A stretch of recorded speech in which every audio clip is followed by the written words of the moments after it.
Assalamualaikum and very good morning students. Welcome to MCPS online classes. So students, today we will start our next chapter from geography part and we will start chapter 2 inside our earth. इसमें हमें अर्थ के interior के बारे में बताया गया है। तो स्टार्टिंग में पैराग्राफ जो है इसमें कहते हैं कि जो अर्थ है वो हमारा होमलैंड है, हम जहाँ पर रहते हैं, काफ़ी ज़्यादा डायनेमिक प्लैनेट है। डायनेमिक का मतलब होता है जो काफ़ी ज़्यादा चेंज होता रहता है, जिसमें बदलाव आता रहता है। तो अर्थ एक काफ़ी ज़्यादा डायनेमिक प्लैनेट है और इसमें कॉन्स्टेंटली मतलब लगातार इसमें चेंजेस आते रहे हैं, इसके इनसाइड में भी, अंदर भी और बाहर भी। तो अब हम इसके इंटीरियर के बारे में पढ़ते हैं। कहते हैं कि इंटीरियर जो है ना अर्थ का, वो मतलब बिल्कुल एक अनियन जो है, प्याज जैसा है। जो अर्थ की जो अंदर की लेयर्स है वो कॉन्सेंट्रिक लेयर्स है, मतलब ऐसा लगता है जैसे कि सर्कल सर्कल में बनी हुई हो, एक दूसरे के अंदर छुपी हुई। जो सबसे बाहर वाली लेयर है, अपर मोस्ट लेयर है, उसको हम क्रस्ट कहते हैं और ये सबसे ज़्यादा थिन है, काफ़ी ज़्यादा पतली है और सिर्फ 35 किलोमीटर की है कॉन्टिनेंट्स पे, और जो ओशन फ्लोर में है ये 5 किलोमीटर तक ही है। काफ़ी इंपॉर्टेंट है ये। 35 किलोमीटर कॉन्टिनेंट्स पे है और 5 किलोमीटर विड्थ जो है इसकी ओशन फ्लोर पे है। ओशन जो क्रस्ट है अर्थ की, उसकी देखिए फिगर में दिखाया गया है। सबसे ऊपर होता है क्रस्ट, फिर उसके बाद होता है सेकंड नंबर पे मेंटल और थर्ड नंबर पे होता है कोर। ऊपर वाली लेयर होती है क्रस्ट और कॉन्टिनेंट्स पे होती है 35 किलोमीटर और ओशंस में होती है 5 किलोमीटर। और मेन मिनरल्स जो इससे कॉन्स्टिट्यूट हुए हैं ये होता है सिलिका और एलुमिना। और अब इसको हम सियाल भी कहते हैं, बट ये जो है ये आउटडेटेड इन्फॉर्मेशन है और एनसीईआरटीज़ में तो कुछ 2006 से चेंज ही नहीं हुआ है, तो इसमें तो यही है, तो हमें फ़िलहाल तो यही पढ़ना पड़ेगा। मगर अब ये चीज़ नहीं है, आउटडेटेड हो चुकी है ये वाली इन्फॉर्मेशन, तो इसके अकॉर्डिंग ही पढ़ते हैं फ़िलहाल। तो इसमें बताया गया है कि जो मेन मिनरल्स हैं अर्थ की क्रस्ट के वो है सिलिका और एलुमिना, जिसको हम सियाल कहते हैं। और जो ओशियानिक क्रस्ट है उसके जो मेन मिनरल्स हैं वो है सिलिका और मैग्नीशियम। सिलिका और मैग्नीशियम है और इसको हम सीमा कहते हैं। तो कॉन्टिनेंट्स के लिए सियाल, सिलिका, एल्यूमिनियम, और ओशंस के लिए सीमा, सिलिका और मैग्नीशियम। फिर जस्ट बीनीथ द क्रस्ट, जो क्रस्ट के जस्ट नीचे आती है मेंटल, और उसकी जो डेप्थ है वो है 2900 किलोमीटर। क्रस्ट की कितनी थी? 35 किलोमीटर थी हमारी कॉन्टिनेंट पे, 5 किलोमीटर थी हमारी ओशंस पे। और फिर जस्ट मेंटल की जो है वो कितनी ज़्यादा डेप्थ है? 2900 किलोमीटर। देखिए यहाँ पे हम लोगों ने अर्थ के अंदर वाला स्ट्रक्चर देख लिया। अब ये वाला देखते हैं कॉन्टिनेंटल। देखिए क्रस्ट है जो ब्राउन ब्राउन कलर की है, फिर जो पहाड़ और ग्रीन वाला एरिया है ये हमें दिखाया गया है, ये कॉन्टिनेंट्स है। फिर ओशन, और फिर ओशन के नीचे हमें दिखाया गया है इतनी जो डीप है ये ओशियानिक क्रस्ट है। तो मेंटल की जो डिस्टेंस है वो है 2900 किलोमीटर। इससे पहले हम थोड़ा सा ये डू यू नो वाला जो पार्ट होता है काफ़ी इंपॉर्टेंट होता है, इसको ध्यान से पढ़ना चाहिए। इसमें हमें बताते हैं कि जो डीपेस्ट माइन है वर्ल्ड की, सबसे ज़्यादा गहरी जो माइन है वो साउथ अफ्रीका में है, जिसकी डेप्थ है 4 किलोमीटर। और वो खोदी गई थी इंजीनियर्स के द्वारा कि यहाँ पे हमें ऑयल मतलब मिल जाएगा, और वो 6 किलोमीटर तक इंजीनियर्स ने खोद दी थी कि हम लोगों को मिल जाएगा ऑयल इस चक्कर में। और इसमें आगे बताते हैं कि अगर हमें सेंटर ऑफ द अर्थ पे पहुंचना है तो हमें जो होल टिक करना पड़ेगा वो करना पड़ेगा 6000 किलोमीटर का ओशन फ्लोर से। तो बहुत ही ज़्यादा है करना, फ़िलहाल तो इम्पॉसिबल टाइप का ही है, पॉसिबल नहीं है फ़िलहाल। अब हमें आगे बताते हैं इसमें कि जो क्रस्ट है उसकी जो डेप्थ है वो है 2900 किलोमीटर्स। और इनर मोस्ट लेयर जो है वो है कोर, और जिसका जो रेडियस है वो है अबाउट 3500 किलोमीटर, और वो मेनली बनी हुई है निकल और आयरन की, जिसको हम बोलते हैं नाइफ। ठीक है, क्यों बोलते हैं नाइफ? क्योंकि हम लोगों ने ना इनिशियल लिए हुए हैं। देखिए निकल का इनिशियल क्या है? NI। आयरन के लिए हम लोग, आयरन का जो सिंबल है वो होता है Fe, तो NiFe नाइफ बोलते हैं। इनर मोस्ट लेयर है कोर। ठीक है, तो अपर मोस्ट थी क्या? क्रस्ट। उसकी डेप्थ कितनी थी? 35 kilometre on continents and 5 kilometre on oceans. फिर क्रस्ट के बाद क्या था? मेंटल। मेंटल की डेप्थ कितनी थी? 2900 किलोमीटर। फिर कोर जो है उसकी डेप्थ कितनी है? 3500 किलोमीटर। ब्लू बॉक्स में देखते हैं कि the crust forms only 1% of the volume of the earth, 84% consist of the mental and 15% makes the core.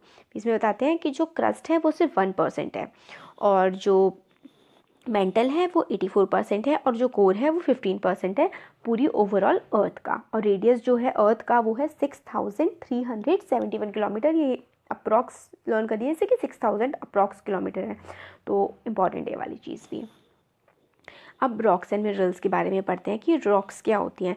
जो अर्थ की क्रस्ट है वो बनी हुई है बहुत वेरियस टाइप की रॉक से, और कोई भी नेचुरल मास मिनरल मैटर जो ऊपर की तरफ आ जाता है ना, any natural mass of mineral matter that makes up the earth crust is called a rock. जो हमारी अर्थ की क्रस्ट बनी हुई है वो मिनरल मैटर से बनी हुई है, नेचुरल मासेस हैं, उनको हम रॉक बोलते हैं। और जो रॉक्स होती हैं वो डिफरेंट तरीके की हो सकती हैं, उनका जो रंग है वो अलग हो सकता है, साइज़ अलग हो सकता है, वो छूने में कैसी है, उनका टेक्सचर जो है वो भी काफ़ी अलग हो सकता है। तो मेजर 3 टाइप की रॉक्स होती हैं। पहली होती है इग्नियस, सेडिमेंट्री और मेटामॉर्फिक। तो मेजर बहुत ही ज़्यादा इम्पॉर्टेंट चीज़ है एग्ज़ाम्स के लिए भी, स्कूल के एग्ज़ाम्स के लिए अगर आप ये देख रहे हैं तो भी, यूपीएससी के लिए देख रहे हैं, स्टेट पीएससी के लिए देख रहे हैं, ये वाला जो पार्ट है ना रॉक्स एंड मिनरल्स बहुत ज़्यादा इंपॉर्टेंट है। तो 3 मेजर टाइप की रॉक्स जो होती हैं वो थी इग्नियस, सेडिमेंट्री और मेटामॉर्फिक। तो अब हम लोग देखते हैं कि क्या कैसे कैसे ये बनती है। जो मॉल्टन मैग्मा, मॉल्टन मतलब होता है पिघला हुआ जो मैग्मा होता है, जब वो ठंडा होता है तो वो सॉलिड बन जाता है। तो रॉक इस तरह से जो रॉक बनती है उसको हम लोग बोलते हैं इग्नियस रॉक्स, और इनको हम प्राइमरी रॉक्स भी बोलते हैं। इग्नियस रॉक्स कौन सी होती हैं? जो मॉल्टन मैग्मा होता है, लावा जो मैग्मा होता है ना, जो ज्वालामुखी में से निकलती, अर्थ की क्रस्ट जो है ना वो काफ़ी ज़्यादा गर्म है, तो अंदर से जो चीज़ निकल के आती है वो पिघली पिघली सी निकल के आती है ना। तो ऊपर की तरफ जब वो आती है तो वो ठंडी होके जम जाती है, उससे ही हमारे जो है रॉक्स पत्थर बनते हैं। इसको हम बोलते हैं इग्नियस रॉक्स, और इनको हम प्राइमरी रॉक्स भी बोलते हैं। इग्नियस रॉक्स जो हैं वो भी 2 तरीके की होती हैं, एक होती है इंट्रूसिव रॉक्स और एक होती है एक्सट्रूसिव रॉक्स। इंट्रूसिव रॉक्स का मतलब है, देखिए इन का मतलब होता है अंदर, जो अंदर अर्थ के अंदर ही जो रॉक्स रह गई होती हैं और के अंदर रह के जो रॉक्स बनती हैं उनको हम इंट्रूसिव रॉक्स कहते हैं, और जो अर्थ के सरफेस पे आकर के बनती हैं उनको हम एक्सट्रूसिव रॉक्स बोलते हैं। तो यही बोला गया है कि जो लावा है वोल्केनोज में से निकलता है। लावा एक्चुअली क्या होता है? फायरी जला हुआ रेड कलर का मॉल्टन मैग्मा होता है जो बाहर की तरफ आ जाता है अर्थ के इंटीरियर से। और ये जो मॉल्टन लावा होता है जब कम अर्थ के सरफेस पे आता है वो एकदम से ठंडा होता है और वो सॉलिडिफाई हो जाता है। तो इस तरीके से जो रॉक्स बनती हैं वो उनको हम एक्सट्रूसिव इग्नियस रॉक्स बोलते हैं। जैसे कि बोल दिया ना, बताया ना मैंने कि जो बाहर आके बन जाती हैं उनको हम एक्सट्रूसिव इग्नियस रॉक्स बोलते हैं। और इनका जो टेक्सचर होता है ये काफ़ी ज़्यादा फाइन होती है, मतलब काफ़ी ज़्यादा बारीक होती हैं। और इनका एग्जाम्पल है बसाल्ट, बहुत इंपॉर्टेंट है, बहुत बहुत इंपॉर्टेंट है। एक्सट्रूसिव इग्नियस रॉक्स का एग्जाम्पल फट से दिमाग में आना चाहिए, बसाल्ट। एक्सट्रूसिव इग्नियस रॉक्स कोई बोले और बसाल्ट आपके माइंड में आए, ऐसा होना चाहिए। डेक्कन प्लेट्यू जो है वो बसाल्ट रॉक्स का ही बना हुआ है। हमारे इंडिया का जो महाराष्ट्र और थोड़ा गुजरात ये वाला जो एरिया है वो डेक्कन एरिया है ना, तो इसमें जो रॉक्स बनी हुई हैं वो बसाल्ट रॉक्स ही हैं। कभी कभी क्या होता है कि मॉल्टन मैग्मा जो है वो अंदर के अंदर ही रह जाता है अर्थ की क्रस्ट के अंदर, तो इस तरीके से जो रॉक्स बनती हैं उनको हम इंट्रूसिव इग्नियस रॉक्स बोलते हैं।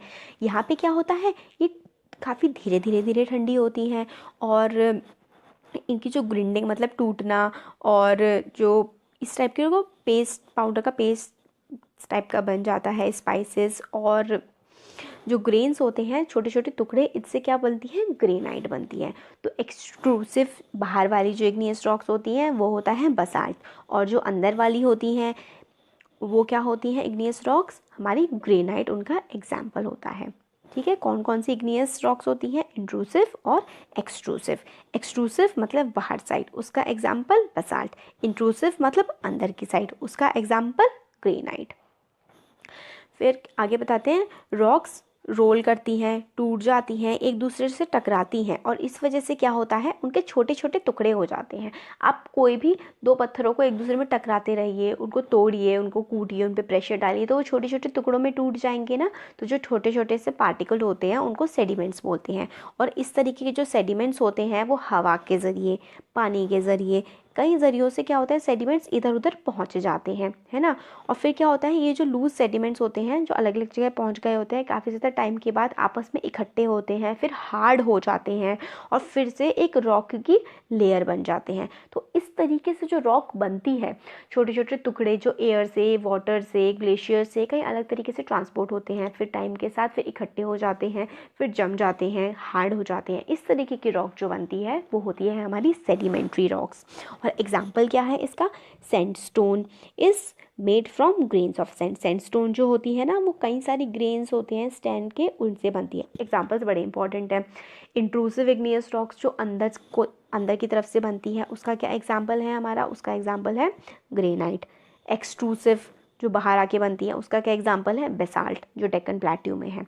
अब हमें एग्जाम्पल मिलता है सेडिमेंट्री रॉक्स का। तो सेडिमेंट्री रॉक्स का क्या एग्जाम्पल है हमारा, सैंडस्टोन। ये रॉक्स जो होती हैं इसमें फॉसिल्स ऑफ प्लांट्स और एनिमल्स भी होते हैं और दूसरे माइक्रो ऑर्गेनिज्म भी इनमें रह सकते हैं। ये क्वेश्चन बहुत बार पूछा जाता है, बहुत सारे एग्जाम्स में, यूपीएससी में भी पूछा गया है कि कौन सी ऐसी रॉक्स हैं जिसमें फॉसिल फ्यूल्स पाए जाते हैं और दूसरे माइक्रो ऑर्गेनिजम्स पाए जाते हैं। तो कौन सी रॉक्स हैं, सेडिमेंट्री रॉक्स। सेडिमेंट्री रॉक्स कैसे बनती है, जब रॉक्स के टुकड़े होते हैं छोटे छोटे, कहीं प्रेशर की वजह से हार्डनिंग, फिर उसके बाद क्या होता है, फिर एयर से, वाटर से कई तरीके से इधर उधर ट्रांसपोर्ट हो जाते हैं, फिर बहुत टाइम बाद आपस में इकट्ठे होते हैं, फिर इन पे प्रेशर पड़ता है, ये हार्ड हो जाते हैं, तो सेडिमेंट्री रॉक्स बनती है। और एग्जाम्पल क्या है इसका, सैंडस्टोन इसका एग्जाम्पल है। और इसमें ही फॉसिल्स ऑफ प्लांट्स, एनिमल्स और अदर माइक्रो ऑर्गेनिजम्स पाए जाते हैं। इग्नियस और सेडिमेंट्री रॉक्स जो हैं वो चेंज हो सकती हैं और चेंज होके बन सकती है मेटामॉर्फिक रॉक। कैसे, बहुत ज़्यादा हीट होगी, गर्मी होगी, बहुत ज़्यादा प्रेशर पड़ेगा, तो इससे क्या होता है, इग्नियस और सेडिमेंट्री रॉक्स किस में कन्वर्ट हो जाती हैं, मेटामॉर्फिक रॉक में।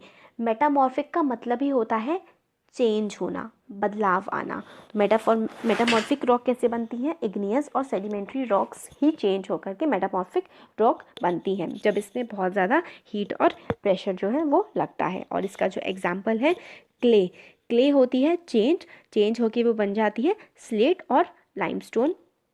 क्ले चेंजेस इनटू स्लेट, ठीक है, क्ले किस में चेंज हो जाती है, स्लेट में।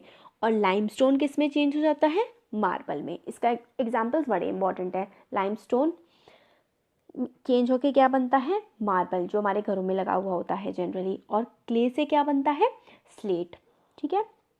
ये वाले हमारे तीनों टाइप के रॉक्स जो हैं कंप्लीट हो गए। अब हमें आगे बताते हैं कि रॉक्स जो हैं वो काफ़ी ज़्यादा यूज़फुल हैं। हार्ड रॉक्स जो होती हैं वो यूज़ की जाती हैं रोड बनाने में, घर बनाने में, बिल्डिंग्स बनाने में। You use stones in many games में भी, है ना, जो हम लोग पिट्ठू का गेम खेलते हैं और हॉपस्कॉच, मतलब काफ़ी सारे गेम्स में भी स्टोन्स का यूज़ किया जाता है। अब इसमें आगे बोलते हैं कि आप लोग को सरप्राइज़ होगा कि जो ये जान के कि जो एक टाइप की रॉक है वो दूसरे टाइप में कन्वर्ट हो सकती है, एक साइकिल टाइप की बनती है। और process of transformation of rock from one to another is known as rock cycle. मतलब एक टाइप की जो रॉक है वो दूसरी रॉक में कन्वर्ट हो सकती है। ये देखिए साइकिल दी हुई है, बड़ी इंपॉर्टेंट है ये। सबसे पहले क्या होता है, अर्थ के अंदर से मैग्मा निकलता है। जब वो जो मॉल्टन सी जो चीज़ होती है ना, जो आप मॉल्टन मैग्मा जिसको बोल रहे हैं, जब वो अर्थ के सरफेस पे आ जाता है, क्रस्ट पे आ जाता है ना, तो उसी सेम चीज़ को हम लावा बोलते हैं, ठीक है। तो मैग्मा जो है जब वो अर्थ के सरफेस पे आ जाता है, फिर वो फटाफट जल्दी से कूल हो जाता है, तो कौन सी रॉक्स बनती है हमारी, एक्सट्रूसिव इग्नियस रॉक बनती है। अगर ये मैग्मा जो है ये अंदर ही रह जाता है तो इंट्रूसिव इग्नियस रॉक बनती है। फिर जो इग्नियस रॉक्स हैं ये टाइम के साथ क्या होता है, इन पे बहुत मतलब चेंजेस आ जाते हैं ना, टूट जाते हैं कई रीजंस की वजह से, तो सेडिमेंट्स बन जाते हैं टुकड़े। फिर वो सेडिमेंट्स आपस में जुड़ते हैं प्रेशर के साथ, टाइम के साथ, तो वो सेडिमेंट्री रॉक बनती है।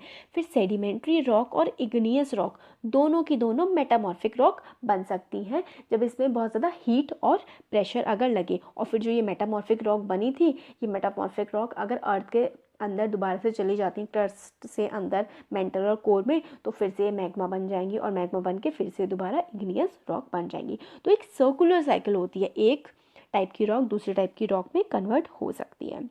ये हम लोगों ने पूरा का पूरा, ये जो मैंने इसमें सब कुछ लिखा हुआ था, ये पूरा मैंने आपको इस फिगर से ही समझा दिया। फिर हमें इसमें बताते हैं कि जो रॉक्स हैं वो बनी होती हैं कई डिफरेंट मिनरल से। मिनरल जो होते हैं वो नेचुरली अकरिंग सब्सटेंसेस होते हैं और उनके कुछ कई अलग अलग तरीके की फिजिकल और कुछ डेफिनेट केमिकल कंपोजिशन होती है। तो रॉक्स कहाँ कैसे बनी हुई होती हैं? डिफरेंट मिनरल्स से।